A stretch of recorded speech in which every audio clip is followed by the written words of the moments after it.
여러분 안녕하세요. 드디어 두 번째 과학 시간이 돌아왔습니다. 여러분 지난 시간 잘 들었나요? 지난 시간에 여러분들이 굉장히 과제도 열심히 해주고 수업도 열심히 들어줘서 선생님도 되게 기분이 좋았어요. 자, 그러면 지난 시간에 우리 여러분들 공부했던 거 한번 복습을 해볼게요. 자, 지난 시간에 우리 기권의 층에 대해서 공부를 했었죠. 이렇게 대류권, 성층권, 중간권, 열권 이 4개의 층으로 나눠진다는 걸 학습을 했었는데, 자, 이때 포인트. 대류가 일어나는 층 어디였나요? 대류라는 것은 아래가 따뜻하고 위가 차가우면 나타나는 현상인데 그 층이 누구 있죠? 그렇지, 대류권과 중간권이 있었죠. 자, 그 다음 대류가 있어야만 일어날 수 있는 현상이 있다고 했어요. 그게 뭐예요? 대류가 있어야만 일어날 수 있는 현상? 기상현상이죠. 그렇죠? 그러면 대류가 있어야 일어나는 현상이니까 대류권이랑 중간권 다 기상현상이 일어날까요? 아니죠. 누구만 일어납니까? 그렇지, 오직 대류권에서만 기상현상이 일어난다. 왜 중간권에서는 대류가 일어남에도 불구하고 기상현상이 일어나지 않았죠? 그 이유는 중간권은 너무 고도가 높고 그래서 수증기가 희박해서 기상현상이 일어나려면 눈이나 비를 만들 수 있는 수증기가 필요한데 수증기가 부족해서 기상현상이 일어나지 않는다라는 걸 했었죠. 자, 그 다음 오존층이 분포하는 구간 어디였어요? 오존층 어디 있나요? 그렇지, 여기 성층권에 이 부분에 오존층이 분포해서 태양의 열 에너지인 자외선들을 흡수하기 때문에 이 구역이 온도가 차가웠다가 뜨거워지는 쪽으로 이렇게 온도가 상승하는 구간이 나타난다는 것을 지난 시간에 학습했었습니다. 그러면 여러분들 이렇게 대류권, 성층권, 중간권, 열권 총 4개의 구간인데 이 구간을 나누는 기준이 뭐였죠? 네, 온도였죠. 온도가 지금 따뜻했다가 차가워지는 쪽으로 온도가 떨어졌다가 여기로 한층, 온도가 차가웠다 따뜻해지는 쪽으로 온도가 상승하는 구간 한층, 그리고 또 하강하는 구간 한층, 상승하는 구간 한층, 이렇게 해서 여러분들 층이 총 몇 개입니까? 라는 문제를 냈었어요. 자, 그럼 세보겠습니다. 1개, 여기 숫자 보시면 돼요. 1개, 2개, 3개, 4개. 그렇죠. 이렇게 우리는 4개의 층으로 구분된 기권을 가지고 있어요, 지구는. 자, 그러면 선생님이 이 문제도 냈었는데요. 그럼 오존층이 만약에 없다면, 이렇게 높은 밀도의 오존이 분포하지 않는다면 이 층이 총 몇 개가 될까요? 지금은 4개였잖아요. 오, 엄청 꾸불꾸불하네요, 여러분. 여러분 직선으로 봐주세요. 자, 몇 개의 층으로 바뀌냐? 우선 온도가 쭉 떨어지겠죠. 네?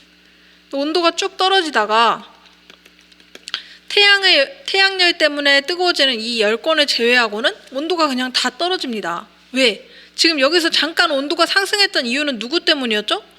오존층 때문이었는데 오존층이 없어요. 그러면 온도가 상승하지도 않아요. 그렇다면 온도가 쭉 떨어지다가 이제 태양 에너지를 강하게 받는 이 열권 부근부터 온도가 상승하게 된다는 거죠. 그렇다면 층이 몇 개가 됩니까? 하강하는 구간 하나, 상승하는 구간 하나 해서 총 2개의 층이 되는 거죠. 자, 여러분들 이해됐나요? 지금 아마 과학에 대해서 관심이 많고 선생님 수업 열심히 들은 친구들은 좀 이 부분이 뭔가 호기심을 들 수도 있어요. 쌤, 근데 올라갈수록 태양이랑 더 가까워지는 거 아니에요? 도대체 이 구간은 왜 온도가 떨어지는 거죠? 라고 의문을 가질 수 있어요. 자, 그 의문을 오늘 선생님이 수업 마지막에 해결해 주도록 하겠습니다. 자, 넘어가겠습니다. 선생님 참 이 부분을 과제를 확인하는데 마음이 참 참담했습니다, 여러분. 대부분의 친구들은 이렇게 문제를 잘 풀어줬어요. 오존층이라는 이름이 유래된 거 오제인에서 냄새를 맡다라는 뜻인 그리스 오제인에서 유래됐다라고 아주 잘 써줬어요. 그런데 오존층 아니죠. 네, 오존층 절대 아닙니다. 오제인에서 유래된 이름이었어요. 근데 이건 더 충격과 공포야. 오존층 뭐야? 오존층. 오존층이 오존층에서 나왔을까요? 아니죠. 네, 여러분. 오존층은 어떤 비릿한 냄새가 나기 때문에 냄새를 맡다는 뜻에서 유래되었어요. 사실 이거는 교과서에도 안 나오고 뭐 딱히 엄청나게 여러분들이 중요하게 외워야 될 내용도 아니지만 그냥 되게 흔하게 많이 듣는 이름인데도 우리가 그 말이 어디서 온 이름인가 이런 것도 몰라서 선생님이 한번 여러분들 수업 준비하면서 찾아왔습니다. 자, 넘어갈게요. 근데 이제 선생님 여기서 하나 더 충격과 공포가 나타나게 됩니다. 그것이 무엇이냐? 자, 여러분, 지구는 끊임없이 태양빛을 받고 있어요. 태양이 끊임없이 따뜻한 열을 지금 내뿜고 있단 말이에요. 근데 지구는 왜 끝없이 뜨거워지지 않죠? 지금 점점 내가 1살 때부터 5살까지는 더 뜨거워지고 5살 때부터 10살까지는 지구가 더 뜨거워지고 점점 더 뜨거워져야 되는 거 아닙니까? 근데 지금 지구는 우선 몇백 년 동안 일정한 비슷한 온도를 유지하고 있단 말이에요. 뭐 빙하기나 지구온난화라고 해봤자 평균적으로 2, 3도 차이밖에 안 납니다. 왜 지구는 이렇게 비슷한 온도를 유지하는 걸까?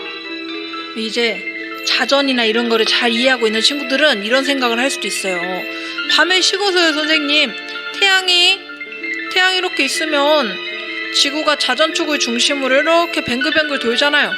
그럼 여기는 따뜻해졌다가 태양이랑 가까운 부분은 따뜻해졌다가 이 부분에서 차가워지고 그래서 일정한 거 아닐까요? 라고 생각한 친구들 분명히 있을 겁니다. 그 친구들도 정말 대단한 거예요. 네. 그런데 선생님은 그럼 이런 질문을 해보겠어요.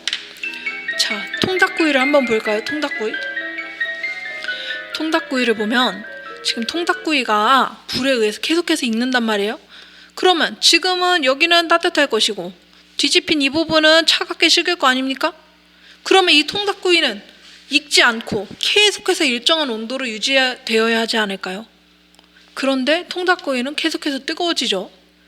이 이유를 선생님이 해결해 주도록 하겠습니다. 자, 오늘 본격적인 오늘 수업을 해볼 텐데요. 자, 교과서를 보면은 교과서 56페이지를 보면 이런 실험을 하는 친구가 나타나요. 그래서 방금 선생님이 의문을 가진 것처럼 이 지구를 대신해서 검은색 알루미늄 컵을 놓고 뜨거운 열을 내뿜는 태양을 대신해서 적외선 등을 놓았어요. 그러면 태양열이 계속 지구에게 도달하듯이 이 적외선 등의 열이 지구를 나타내는 이 디지털 온도계 이 부분에 계속 열이 가해졌을 때 과연 온도 변화가 어떨지를 확인해보는 실험이에요. 자, 실험 보겠습니다. 이렇게 태양을 상징하는 전구, 지구를 상징하는 열을 흡수하는 알루미늄 컵. 자, 어느 정도 시간이 지났는데 처음에는 온도가 여러분 한번 읽어볼까요? 2에서 2, 2.1, 2.2, 2.3, 2.4, 2.5, 2.6, 2.7, 2.8, 2.5 정도 되는 것 같네요. 2.8로 둘게요. 2.8도였어요. 처음에. 근데 시간이 더 지나니까 3.3도까지 올라갔네요. 3.3도. 그 다음엔 3.9도. 선생님 계속 올라가잖아요. 자, 그 다음에는 약간 아주 미세하게 올라갔습니다. 4.0도. 그 다음에는 네, 똑같네요. 똑같은 사진 쓴 거 아닙니다. 이거 시간 지난 거에 따라서 캡처한 거예요. 실험하는 영상을. 처음에는 온도가 올라가기 시작하는데 어느 정도 시간이 지나버리면 아무리 열을 가해줘도 온도가 더 이상 오르지가 않습니다. 이거를 그래프로 한번 그려볼게요. 자, 우선은 방금 처음에는 쭉 이렇게 온도가 올라가다가 어느 정도 온도에 도달하면 그때부터 더 이상 온도가 상승하지 않고 일정하게 유지되는 것을 우리가 관찰할 수 있었어요. 도대체 왜 이런 현상이 일어나냐? 자, 여러분, 우선 여러분들이 복사라는 용어를 알아야 하는데요. 이 복사라는 용어는 물질이 직접적으로 이동하지 않고 열을 전달하는 거예요. 그래서 이거랑 대비되는 게 지난 시간에는 대류라는 걸 했었어요. 우리 대류라는 것은 뜨거운 공기가 차가운 공기 있는 곳으로 이동하면서 그 에너지들을 직접 전달하는 게 바로 대류였는데 복사는 직접 이동하지 않습니다. 여러분들 따뜻한 난로 앞에 있을 때 무슨 열 에너지 같은 것들이 막 이동하면서 튀어다녀서 열을 전달했나요? 뭔가 직접적으로 물질이 이동한 것이 없죠.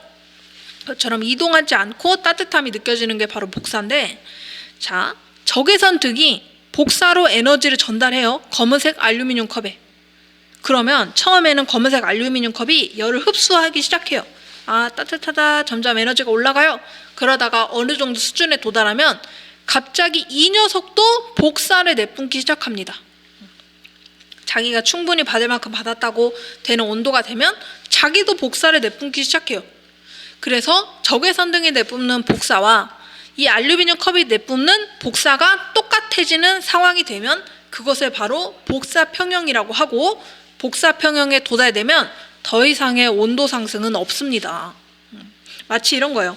여러분들이 돈이 한 푼도 없었는데 엄마가 이제 100원씩 줘요. 매일매일 100원씩 줄게. 100원 받아요. 200원 받아요. 300원 받아요. 400원, 500원, 600원, 700원, 800원, 900원, 1000원까지 받았습니다. 아, 나 이제 그러면 좀 부자인 것 같은데? 엄마한테 더 안 받아도 될 것 같은데? 그래서 1000원까지는 받은 다음에 엄마가 이제 100원을 또 줬어요. 그러면 엄마 이제 괜찮아. 나도 엄마 용돈 줄게. 엄마한테 100원을 드려요. 또 엄마가 다음날 100원 줬어요. 엄마 나 키워줘서 고마워요. 엄마한테도 100원 드려요. 그러면 1000원까지는 쭉 온도 내 가진 금액이 올라갔지만 1000원부터는 어떻게 됩니까? 엄마가 준 돈과 내가 엄마한테 주는 돈이 똑같아졌죠? 그러면 내 잔고가 계속 1000원으로 유지되는 거 아닙니까? 그런 상태가 바로 용돈 평형은 선생님이 지어낸 말이고요. 네, 그거는 바로 복사평형을 빗대어서 한번 설명을 해봤습니다. 자, 복사평형이라는 거 좀 이해 가시나요? 자, 이런 복사평형이 도대체 어떤 물체들이 일어나냐? 모든 이 지구상에 있는 모든 물체는 복사의 형태로 에너지를 흡수하고 방출합니다. 어떤 물체도 예외는 없어요. 사람도 마찬가지예요. 근데 이제 이 흡수하는 에너지 양과 방출하는 에너지 양이 같아지면 그런 상태를 바로 복사평형이라고 하는 거고, 이러면 우리 이제 처음에 충격과 공포도 해결할 수 있는 거죠. 지구가 왜 끝없이 온도가 높아지지 않느냐? 그 이유는 태양이 주는 에너지를 처음에는 받아서 지구가 점점 따뜻해졌겠으나 지금은 태양이 주는 에너지와 지구가 내뿜는 에너지가 똑같아졌기 때문에 복사평형을 이루어서 더 이상 지구의 온도가 끝없이 높아지지 않는다라는 것을 여러분들도 이제 사람들에게 설명할 수 있어요. 생각보다 여러분들 어른들이라고 이런 내용을 다 아는 게 아니에요. 선생님이 몇몇 선생님 부모님 뭐 주위에 있는 다른 과목 선생님들한테 여쭤봤는데 이거를 정확히 아는 사람이 별로 없어요. 근데 이제 여러분들 이 수업을 지금 여기까지 잘 따라온 여러분들은 이걸 이제 설명할 수 있는 거죠. 네, 여러분 최고. 자, 그럼 통닭구이도 선생님이 아까 예를 들었었는데 이 통닭구이도 사실 어느 정도 계속 열을 쬐주면 그 이상으로 온도가 안 올라가요. 네. 근데 이제 그 전에 막 너무 뜨거운 열을 한꺼번에 가해줘서 통닭이 이제 타버리면 어쩔 수 없겠지만 사실 일정한 거리에서 열을 쬐주면 통닭의 온도도 일정합니다. 복사평형의 예외는 없습니다. 자, 그러면 이제 여기까지 기본 핵심적인 내용 다 했고요. 이제 응용하는 걸 한번 해볼 거야. 이제 이런 게 진짜 시험에 나오기가 너무 좋아요. 왜? 기본적인 내용 플러스 약간의 응용, 창의력 등을 평가할 수 있는 그런 부분이기 때문에 이런 문제들이 시험에 나오기가 되게 좋거든요. 자, 지금 적외선 등이 여기 있고 A컵, B컵이 있습니다. 자, 그러면 이 거리에 따라서 이 에너지의 온도 변화가 어떻게 될 것인지를 실험하는 건데요. 자, A컵, B컵이 어떻게 다르게 나타날 건지 한번 봐볼게요. 자, A 녀석은 아까처럼 온도가 이제 쭉 올라가다가 어느 순간 일정해지겠죠? 네, 이것까지는 아까 했던 거잖아요. 네, 떨어지는 거 아닙니다. 자, 이렇게 되겠죠? 근데 이제 B가 어떻게 되느냐? 자, 여러분, 우선 복사평형에 도달하는 온도가 예를 들면 여기 20도라고 해볼게요. 복사평형에 도달한 온도가 A는 20이었어요. 그럼 B는 20보다 높은 데서 도달할까요? 낮은 데서 도달할까요? 똑같을까요? 네. 거리가 머니까 더 낮은 온도에서 복사평형에 도달합니다. 근데 온도뿐만 아니라 복사평형에 도달하는 시간도 달라져요. 멀리 있으니까 더 한참이 지나야 복사평형에 도달해요. 그리고 도달하는 온도 역시도 10도라고 해볼게요. 이렇게 더 낮은 온도에서 복사평형에 도달하게 된다는 것을 알 수 있습니다. 자, 정리해 볼게요. 이렇게 물질의 종류에 따라 이 컵이 만약에 다른 종류였다면 또 얘기가 달라지겠죠. 하나는 컵, 하나는 바나나 이런 걸 해놓으면 또 복사평형 얘기가 달라지겠죠. 이렇게 종류에 따라서 그리고 열원과 물체 사이의 거리에 따라서 뭐가 달라지냐? 복사평형에 도달하는 시간과 온도가 달라집니다. 시간도 지금 4분이랑 6분으로 달라졌고요. 온도도 20도랑 10도로 이렇게 차이가 나게 되죠. 네, 이런 것을 확인할 수 있었습니다. 자, 넘어갈게요. 우리 이제 교과서에 밑줄 그으면서 한번 읽어볼게요. 58페이지입니다. 자, 검은색 알루미늄 컵은 적외선 등이 방출하는 복사 에너지를 흡수해요. 처음에는 흡수해서 온도가 올라갑니다. 그런데 이제 올라가면서 점점 이 녀석도 그 온도에 해당하는 복사 에너지를 방출하기 시작해요. 그래서 드디어 컵이 흡수해버리는 복사 에너지 양과 또 방출하는 복사 에너지 양이 처음에는 방출하는 게 더 많지만 시간이 지나면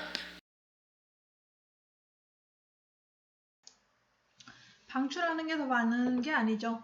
컵이 흡수하는 복사 에너지 양이 처음에는 흡수하는 게 방출하는 것보다 더 많지만 시간이 지나면 흡수하는 것과 방출하는 에너지 양이 같아진다. 이게 바로 복사평형이었죠. 네, 자, 여러분도 이렇게 잘 밑줄 그어주세요. 자, 교과서는 자, 이 밑에 있는 지구복사.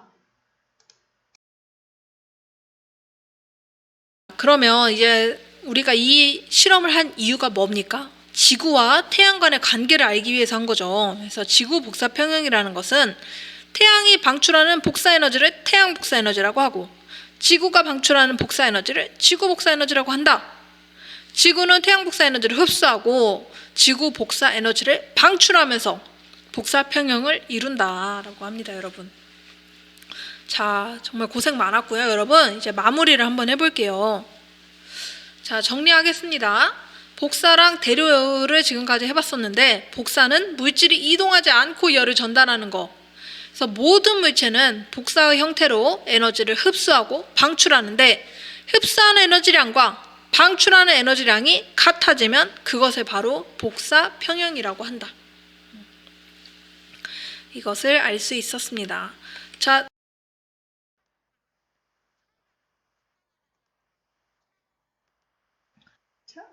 여기서도 흡수랑 방출이랑 처음에는 흡수하는 게 더 많았지만 나중에는 흡수랑 방출이 같아지니까 복사평형에 도달할 수 있었죠. 그리고 하나 더, 아까 컵의 종류 또는 컵과 이 전등 사이의 거리에 따라서 뭐가 달라졌습니까? 복사평형에 도달하는 시간이나 온도가 달라졌습니다. 네, 이런 것들까지 잘 알아두시면 되고요. 그래서 아까 처음에 선생님이 올라갈수록 에너지가 더 뜨거워져야 되는 거 아니에요? 올라갈수록 온도가 점점 상승해야 되는 거 아닙니까? 왜? 태양이랑 가까워지니까.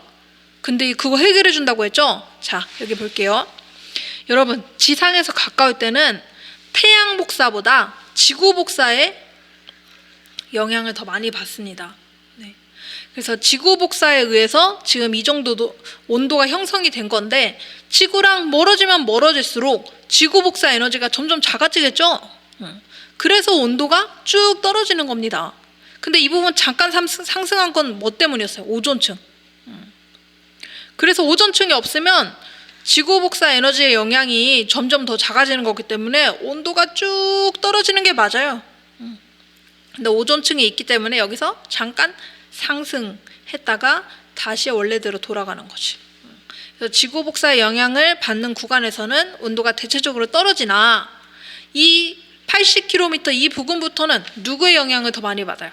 네, 그때부터는 이제 태양 복사의 영향을 더 많이 받게 되어서 점점 더 올라갈수록 온도가 상승하게 되는 것입니다. 자, 여러분 이해 많이 됐나요? 오늘 수업은 이제 여기까지 해볼 건데요. 여러분들이 오늘 즐겁게 잘 들어줬으면 좋겠어요. 그래서 이제 과제로 오늘 수업에 대한 소감을 써달라고 선생님이 아마 그런 문항을 만들어 놓을 거예요. 그래서 오늘 수업 듣고 느낀 점 써주고 문제도 한번 복습한다 생각하고 잘 풀어주셨으면 좋겠습니다. 자, 여러분 고생 너무 많았습니다. 감사합니다.